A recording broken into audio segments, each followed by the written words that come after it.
Good morning and welcome to the second annual MSBA Maryland Access to Justice Commission Lobby Day for 2021. I'm Delegate Eric Barron and I represent District 24 in Prince George's County, but I also serve as Secretary of the MSBA. Now, early in my career as a lawyer, it was Delegate Deborah Davis, a lawyer legislator from District 28 in Charles County, who helped inspire me along my involvement in public service and in my involvement with the MSBA. Fast forward a number of years from then, and here we are with Delegate Davis and I both serving in the House of Delegates. She's on the House Judiciary Committee, and me, I'm on the House Health and Government Operations Committee. Now, while Delegate Davis and I both take our roles as representatives and policymakers with all seriousness, the COVID pandemic has gripped the state and brought a heightened level of urgency to our work here in Annapolis. As most of you are aware, nearly all aspects of the General Assembly's deliberations are being conducted on a closed campus. Floor proceedings are having to involve strict social distancing and a number of the other CDC guidelines. And committee hearings are all virtual this year.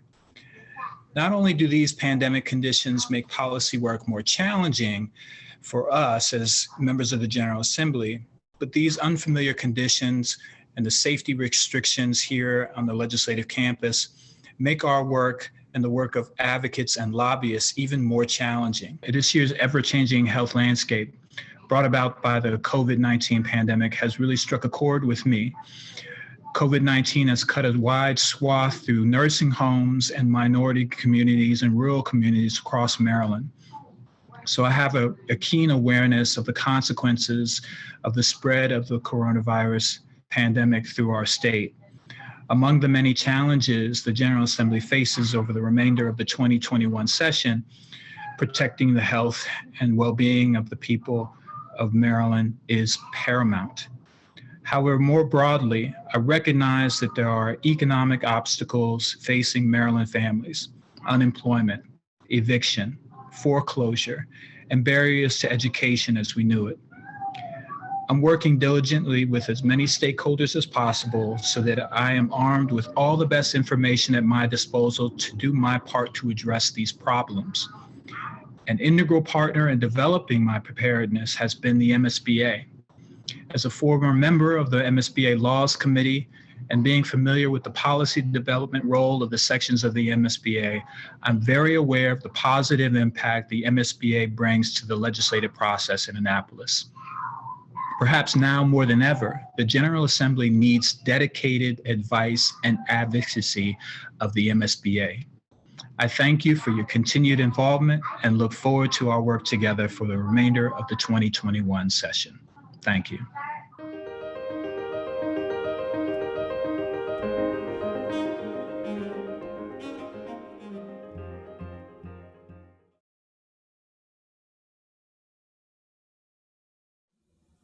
Good day, distinguished members of the General Assembly and the Maryland State Bar Association. Thank you, President Skirty, for your invitation to make remarks today. I am Mary Ellen Barbera, Chief Judge of the Court of Appeals. Thank you for the opportunity to talk to you about issues before the General Assembly that affect the judiciary and the members of the Maryland State Bar Association. Before I begin, I do not need to tell you that the pandemic has presented challenges to the administration of justice like perhaps no other in our lifetimes. Allow me to express, on behalf of the judiciary, our deep appreciation for the responsiveness of the Maryland Bar in so readily adapting to the changes necessitated by the pandemic. We have learned the new decorum forced by the pandemic: to stay distanced, to wear masks, to speak clearly enough to be heard through masks, and to read expressions above and perhaps behind them. We have all learned together how better to use technology for remote proceedings and to facilitate in-person hearings. We have learned the value that remote technology may bring to some aspects of the administration of justice. It is unlikely that we will abandon these benefits even when the courts are once again fully operational. The pandemic also brought last year's legislative session to a premature end, closing the door for many bills. Among these bills are those that would eliminate contested elections for judges in Maryland's circuit courts. Contested elections for judges have been long decried for the adverse impact upon public trust and confidence in the impartiality and fairness of judges, and, quite frankly, upon the judicial branch of government. Justice is meant to be fair and impartial. That is the only promise a judge running for elected office can make, always to be fair and impartial. That is why so many courts around the nation, including both of Maryland's appellate courts, rely upon retention elections. We judges who are subject to retention elections are accountable to voters who are able to vote upon our individual records of fairness and impartiality, upon our ability to deliver meaningful justice in the matters that come before us. In urging retention elections for judges of the circuit courts, we do not seek that the voters give up a vote, but rather that voters cast a vote that decides whether a circuit court judge should be retained. Contested elections are, by definition, political.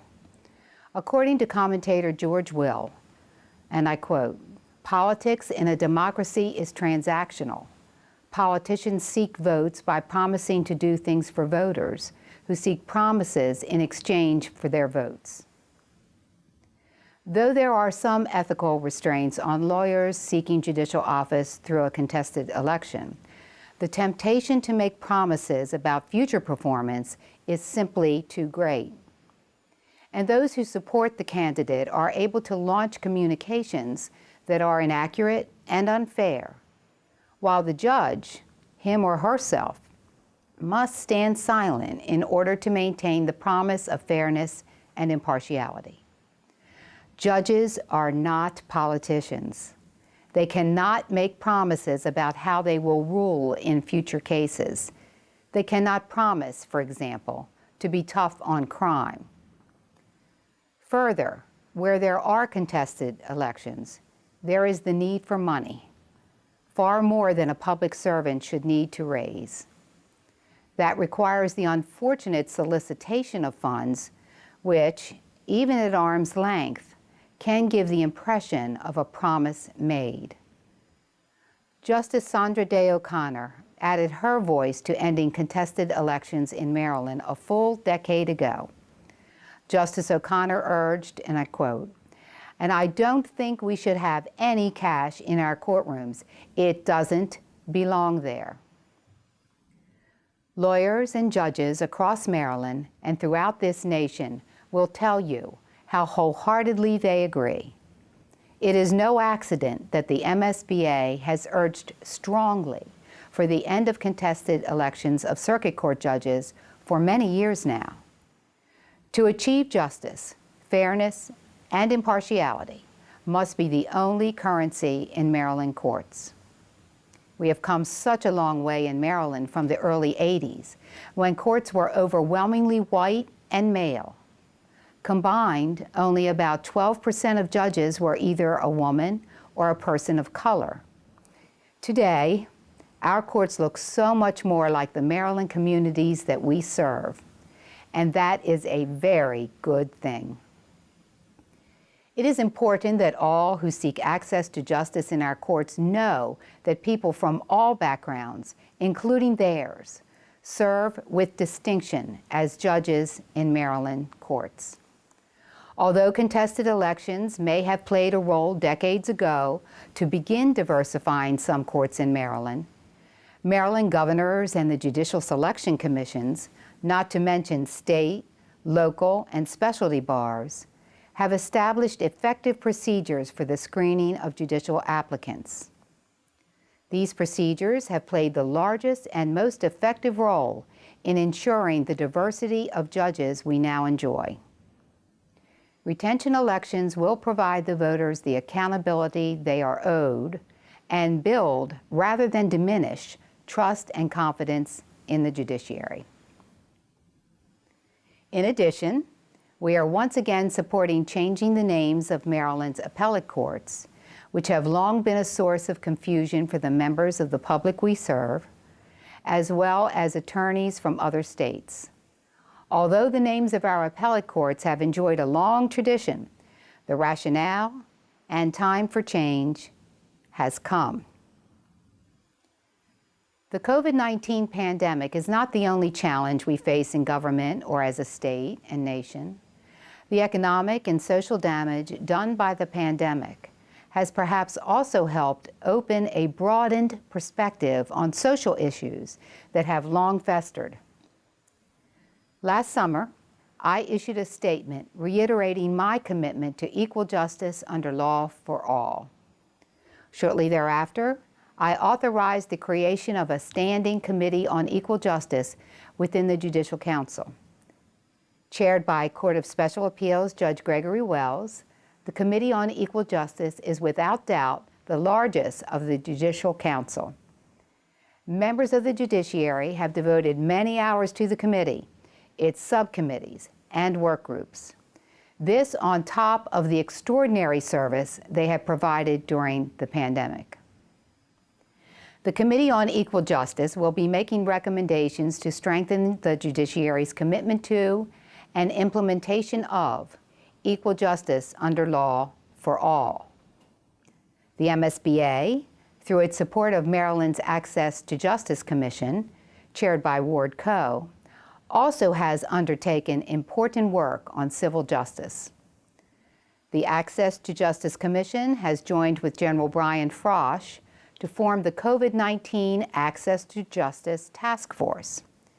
The task force has made recommendations across the civil justice system to address and remedy barriers, many of which are policy decisions properly before the General Assembly.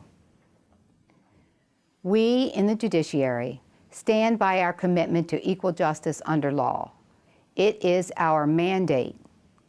I commit to you our striving each day to making that promise true for all in Maryland, even as we fight through this pandemic together.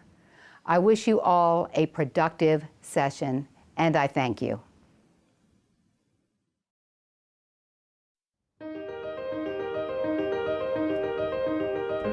Good morning, members of the Maryland Bar. Thank you for allowing me to join you virtually. Thank you for being in Annapolis to press for the good causes that the Maryland Bar Association stands for. This has been a particularly difficult year, and I'm talking now not just about the pandemic, but about all of the social justice issues that have been laid bare as a result of it. But addressing the COVID-19 crisis specifically, as you know, starting almost a year ago, loved ones began to fall ill, friends and neighbors passed away, entire families lost jobs and livelihoods, and others continued to work in jobs that were suddenly fraught with risk. Households fell behind on mortgage payments, other debts began to mount, and children whose families didn't have access to technology or to other resources to support online learning lost months of school. Frantic attempts to obtain unemployment, health insurance, and other public benefits were met with frustration, and social safety net systems failed as they were overwhelmed. Abuse victims were forced into lockdown with their abusers. And as with so much else in this pandemic and before it, these calamities fell most heavily upon low-income families, people of color, those with disabilities. And these folks were already far more vulnerable to any disruption in their lives. Even worse, as all this was going on, the Maryland Legal Services Corporation, which funds most of the legal aid efforts in our state, was running out of funds. Our office was able to find $8.7 million, and we asked the governor for his permission to devote that to MLSC. he not only agreed, he threw in another $3 million. And that has given the Maryland Legal Service Corporation a breath of life, but it's not a permanent funding source. And we need, and part of the work of the task force that we put together was directed at finding a way to make stable funding for the Maryland Legal Services Corporation. And we recognized this problem in the spring and partnered with the Bar Association's Maryland Access to Justice Commission. With them, we formed the Attorney General's COVID-19 Access to Justice Task Force. We brought together leaders from around the state. There were ultimately more than 250 people who participated in the work of the committees of the task force. And I want to say special thanks to Ward Coe. Ward is the chair of the Maryland Access to Justice Commission, and he served as a member of our task force and was a wonderful partner. I also want to say thanks to the vice chairs of our task force, Judge Andre Davis, who lent us his valuable time, experience, and wisdom, and Rena Shaw, the executive director of the Bar's Access to Justice Commission. We also had the participation of Judge Mark Skirty, who obviously helped us not only with his experience as president of the Maryland Bar Association, but also with his experience on the bench. Last week, the task force issued its report. We made 59 recommendations about how to address the problems with access to justice during COVID-19 and how to make our civil justice system more fair, more equitable to, and this is on a permanent basis, to people of color, Black and brown people, to folks with disabilities, and to all low-income families. This report's online now. You can see it, it's on the front page of our website. Just go to marylandattorneygeneral.gov, Maryland Attorney General, all spelled out as one word, .gov. You can see the entire report. And I just want to briefly address two of the key recommendations. And they are how to address the overwhelming number of eviction filings that we have in our state, and also how to fund legal services on a permanent basis. And first, let me say with respect to the first, that Maryland is a leader in eviction filings. This is not something to be proud of particularly, but we are a leader among states in the rate of eviction filings. We have about 665,000 per year. We only have about 825,000 rental units. So we have an 80% rate of filing. That doesn't mean 80% of the units have filings. What we've seen is that landlords file serially. They file month after month after month. We have experience in my office with one landlord that files on the 6th of the month, every month, if the rent has not been paid by then. They have tenants who pay every month on the 9th or every month on the 10th. They apparently get their checks on those days of the month. They pay the rent immediately thereafter. But this landlord is in court every month on the 6th. And it means obviously late fees, means court fees, it means attorney's fees. And the burden is very high on low-income tenants, folks who are living paycheck to paycheck. In Baltimore City, there are about 130,000 rental households. And last year, there were 150,000 eviction filings, more than one per renter household. Only about 6,500 of those filings resulted in actual evictions. But the number of filings is both burdensome and problematic for those tenants. Maryland filing fees, you perhaps know, are among the lowest in the country for evictions. It's $15 if you want to file a suit to evict a family from its home. There are only 2 states that have lower fees than we do: Nebraska, which is $5, and North Dakota, which is $10. Everyone else has higher rates. And to me, it seems a simple supply and demand equation here. You want more evictions? Keep the price low. You want fewer eviction filings? Then raise the price. Eviction filing rates in our neighboring states range from 5.3% in Pennsylvania to 16.9% in Delaware. And rates in New Jersey and the District of Columbia and Virginia range from 12.5% to 15%. So, our neighbors have 16 times fewer or 5 or 6 times fewer eviction filings than we do. Our rate of 80% filings dwarfs them all. I think there are several things we ought to do.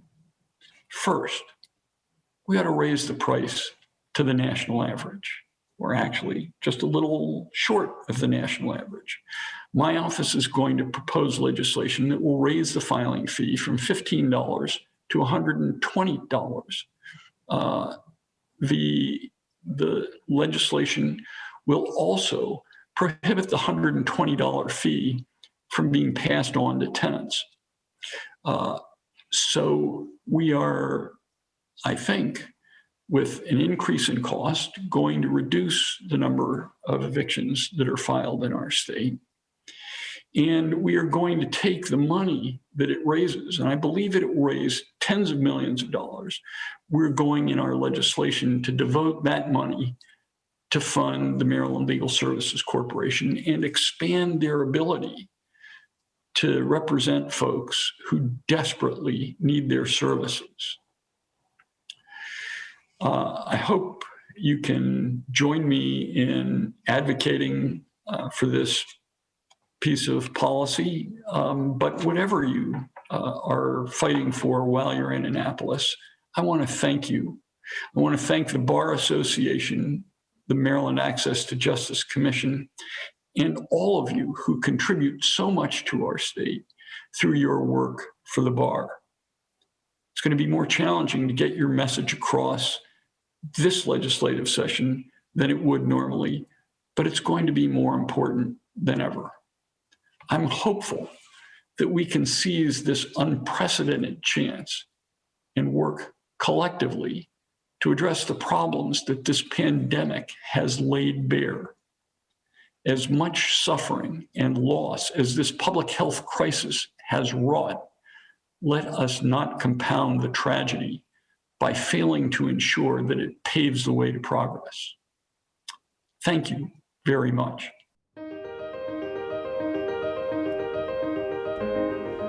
Good morning, Chief Judge Barbera, Attorney General Frosh, and all of our esteemed guests and members of the Maryland State Bar Association. My name is Meryl Burgin. I'm General Counsel, Vice President, and Corporate Secretary of Care First Blue Cross Blue Shield. I also have the honor of serving as a commissioner on the Maryland Access to Justice Commission and recently served on the Attorney General's COVID-19 Access to Justice Task Force. For a few years now, I've been working with the Access to Justice Commission to strengthen the corporate voice around advancing access to civil justice in the state of Maryland. As general counsel of a large corporation, I've seen firsthand how employees struggle with civil legal issues in the workplace.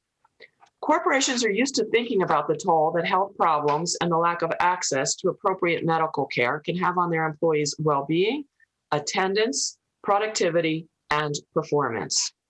We need to think the same way about civil legal issues.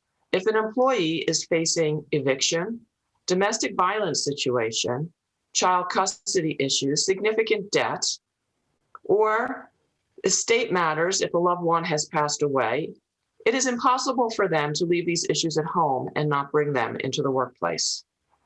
This is especially true if they don't have access to legal help and are trying to navigate the system on their own. As with medical issues, this affects attendance, performance, productivity at work, and even coworkers who may need to pick up additional work responsibilities.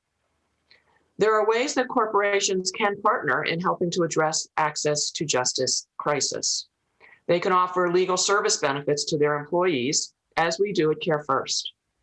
Human resource departments can also spread awareness and education and help employees understand where they can go to get help if they have a civil legal problem. These measures are helpful to employees, their families, our communities, and our corporations as well. For the past few years, I've been working with the MSBA-supported Access to Justice Commission to think about how general and in-house corporate counsel can use our positions and our voices to raise awareness about access to justice issues in the corporate sphere. In 2019, at the MSBA annual meeting, the Commission organized a panel where I was joined by corporate counsel from the Marriott Corporation and Allegis Group to discuss the business case for access to justice. Soon thereafter, the Commission formed a corporate work group, which we are still growing, where we started creating a resource manual for corporate human resources departments so they can share relevant information with their employees. In addition to the work that we are trying to do within corporations, our voices as in-house counsel and as private attorneys as well, who represent corporations, is needed here in Annapolis. During the 2018 legislative session, I worked with the Commission to develop a corporate counsel letter in support of civil legal funding through the Maryland Legal Services Corporation. That letter was joined by 13 corporate counsel and their corporations, including Care First, TD Ameritrade, University of Maryland Medical Systems, and MedStar Health. We modeled our letter on national efforts to support funding for Legal Services Corporation, the LSC, where over the past 4 years, the president's budget has zeroed out funding for LSC, but where over 200 national corporations and general counsel, including those of Amazon, Walt Disney, Pepsi, Comcast, and Ford, have pushed back. Understanding the importance of general civil legal aid for employees and their businesses, corporations have joined together to express their support for the need of legal civil aid funding. It is clear from the work recently completed by the Attorney General's Access to Justice Task Force during this horrific pandemic that COVID-19 is not only a health crisis, it's a social disparity and economic crisis, and also a civil justice crisis. So as we proceed into 2021, more Marylanders will be facing civil legal problems than ever before, without the right to, or necessarily the ability to afford counsel.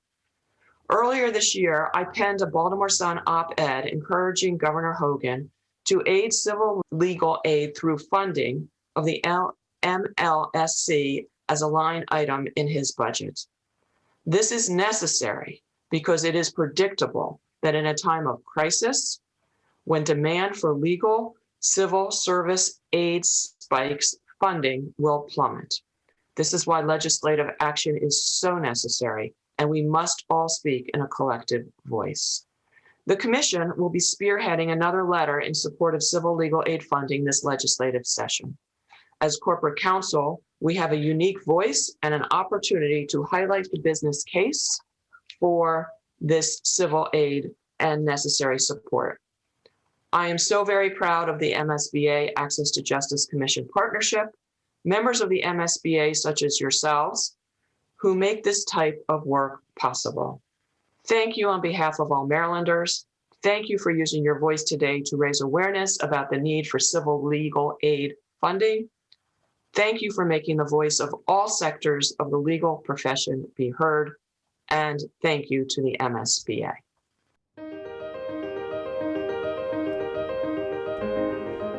Hello, everyone. This is Senator Will Smith. I'm the chair of the Judicial Proceedings Committee. I want to congratulate the Maryland State Bar Association and the Access to Justice Commission on a successful second lobby day. I'd also like to recognize a few folks that are joining us remotely. Chief Judge Barbera, our Attorney General Brian Frosh, MSBA President Judge Mark Schrudy, and the Access to Justice Commission Chair Ward Coe. I'm also joined by the House Judiciary Chair, Chairman Luke Klippinger, my counterpart across the street. I really do value the strong partnership between the MSBA and the Maryland Judiciary. That partnership has obviously been further solidified by bringing the Access to Justice Commission under the MSBA banner. And I and the other members of the Judicial Proceedings Committee benefit greatly from that partnership and that expertise. Now, last March, the pandemic changed nearly every facet of our lives. When we adjourned early last year for the first time since the Civil War, we only knew a fraction of what we know now about how the coronavirus evolves and is transmitted and how to combat it.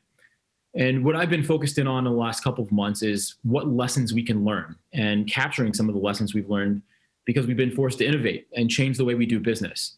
Things that weren't possible 10 or 8 months ago are now commonplace now. And maybe some of those practices should be continued in the future. So working together with the Commission and with the MSBA and the Judiciary, I think we've made some good strides in legislative proposals that we'll be addressing in this coming session.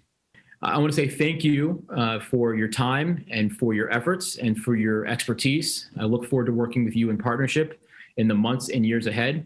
And again, congratulations on a successful second Lobby Day.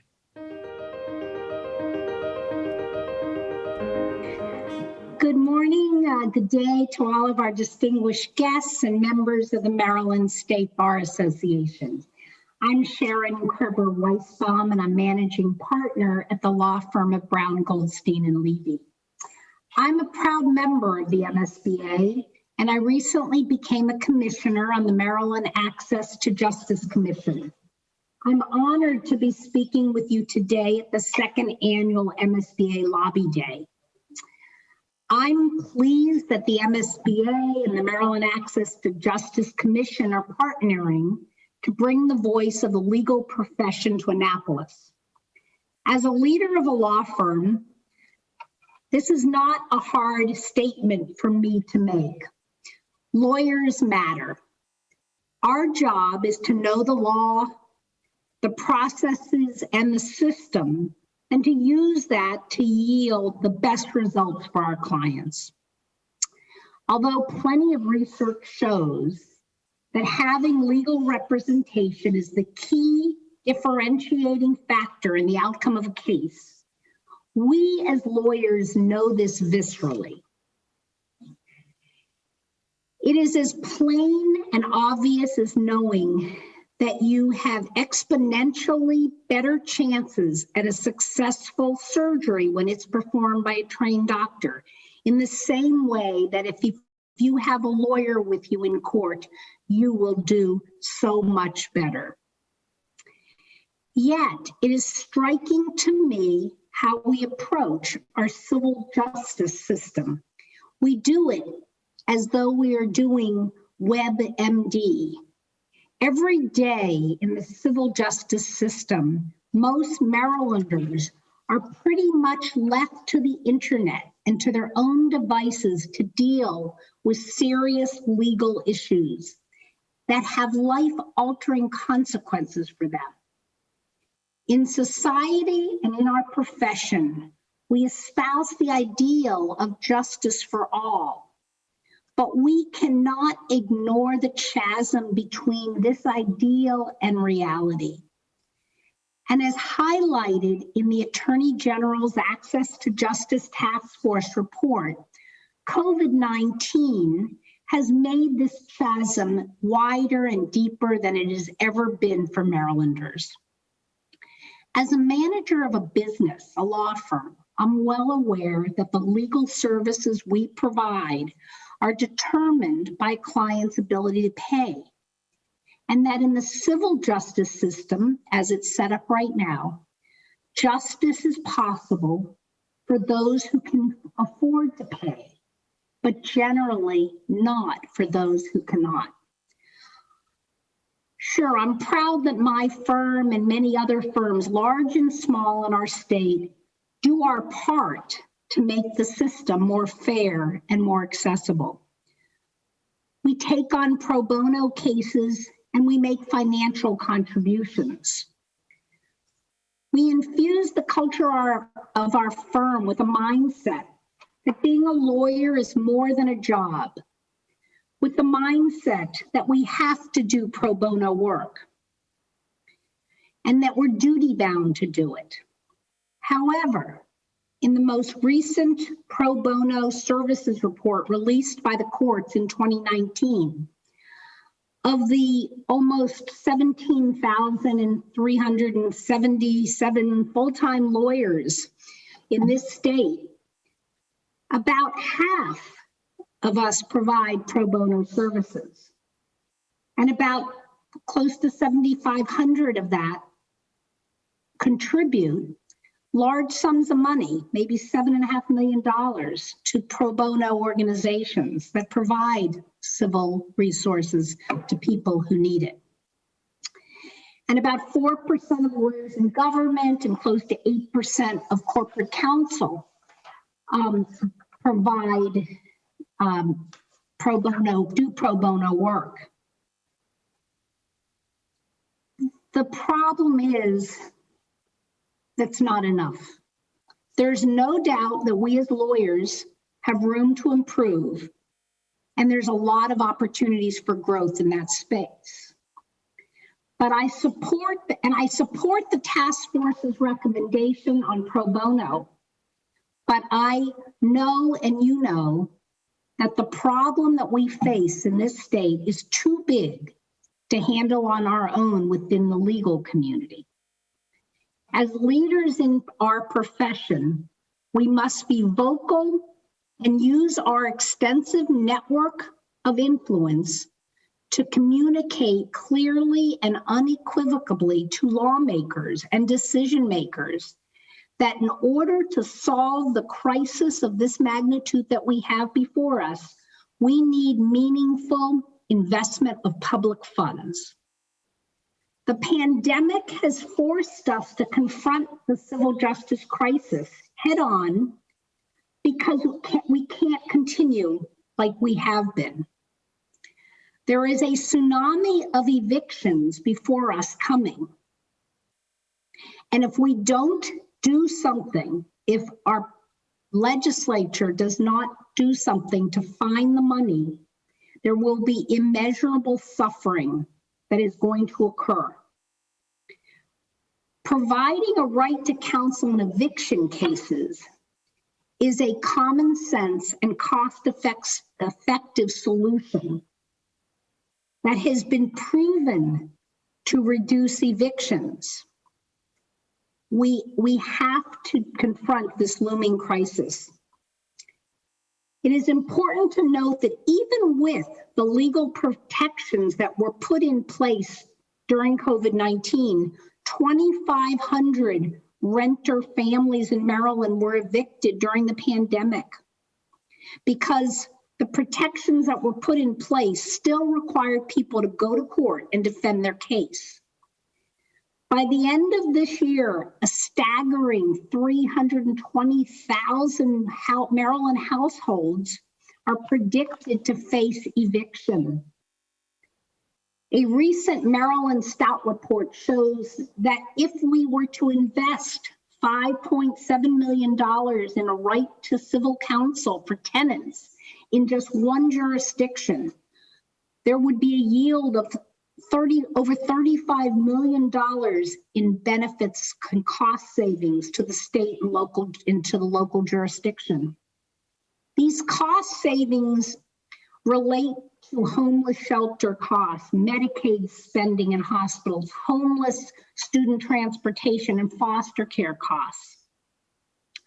A different survey of Baltimore renters showed that 85% had a defense to their eviction case, but only 8% of these renters without counsel successfully raised a defense.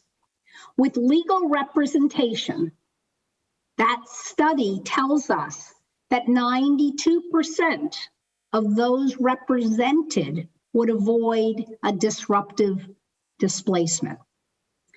So, colleagues, as of now, what we know is only 1% of tenants have legal representation in rent court, compared to 96% of landlords who have some form of representation. With this setup, it is painfully predictable what the outcome for those people is going to be in rent court. We have to act now. As a commissioner of the Access to Justice Commission and with partnering with MSBA, I see great opportunity for us to make significant strides to ensure the right to counsel for people who cannot afford to hire an attorney for an eviction case. I expect to be working with the Commission to spearhead a letter of support and testimony from law firm leaders in support of civil legal aid funding for a right to counsel in eviction proceedings. The time for bold action is now, as the price for inaction is untenable. The work we do here today and in the days to come matters.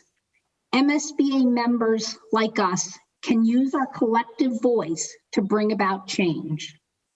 I thank the MSBA and I thank the Maryland Access to Justice Commission for organizing this event.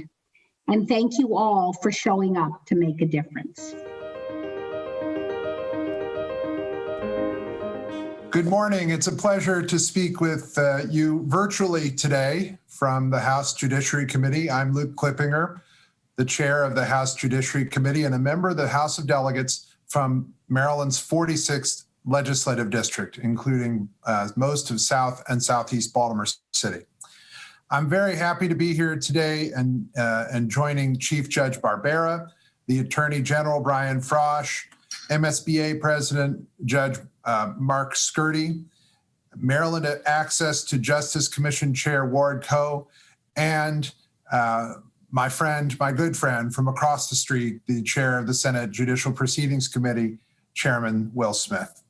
I'm sorry that we're not able to see each other in person this year, but as everyone understands, with the challenges that we have with the COVID crisis and our pandemic, not the least of which is this most recent surge, we can't meet in public this year. It's created additional challenges for us in the legislature as we seek to get public input on bills and hear from people from far and wide across the state. We've tried here in the House to open the door as best we can to as many people as possible to give them the opportunity to speak on bills. And we look forward to hearing from many of you as the legislative session continues. We're going to be working on a number of important issues here in the House Judiciary Committee. And certainly the biggest issue that we will be dealing with this year has to do with the police accountability. The Speaker and I created a work group on police accountability in this last interim, and we had meaningful conversations, and they came out with meaningful suggestions that are being now turned into legislation that will help us to be able to build confidence in our criminal justice system and confidence in our justice system by creating a new process for police accountability. We are also going to be reviewing the first steps taken by the Juvenile Justice Reform Council, who has started with a 2-year review of our juvenile justice system. They still have more work to do and will be continuing that work, I believe, into 2021. But they've made some initial suggestions that have wide-ranging support that I'm excited to see move forward in this legislative session. And needless to say, we will also be dealing with issues related to housing, along with my colleagues in the House Environment and Transportation Committee.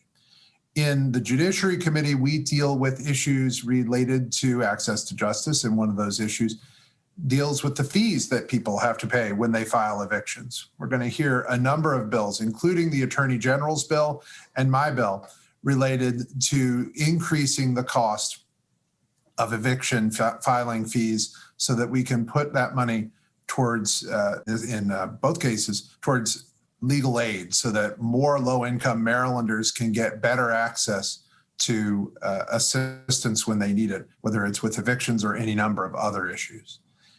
There are a wide range of other issues that we will deal with this year. We are going to have the most bills of any committee in the House, and I look forward to having bill hearings on each and every one of them.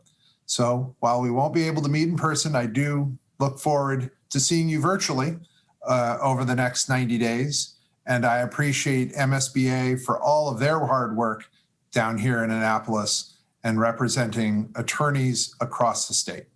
Thank you all very much and have a good day. On behalf of the Maryland State Bar Association and the Maryland Access to Justice Commission, many of whom have participated today, I extend our deepest gratitude that you have spent time with us to make our second annual Lobby Day the success that it's been. We particularly wish to thank the members of the Maryland Senate and the House of Delegates for taking time out of your schedules to share your wisdom on public policy matters of interest to the legal community. We know how much each of you are called upon to accomplish in a short 90-day session, made much more challenging by COVID, and how you go about accomplishing the work here in Annapolis. We wish you continued good health and hope that the remainder of the 90-day session can be completed as planned. Remember, the MSBA and the A2J wish to continue to be a resource for you. I'd also like to thank all of our speakers, whether it was a recorded message or you joined us live. You provided valuable insight to our participants. Again, I thank you for participating in the second annual MSBA A2J Lobby Day. We hope that you remain engaged and involved in public policy matters like those discussed here today. And please be safe.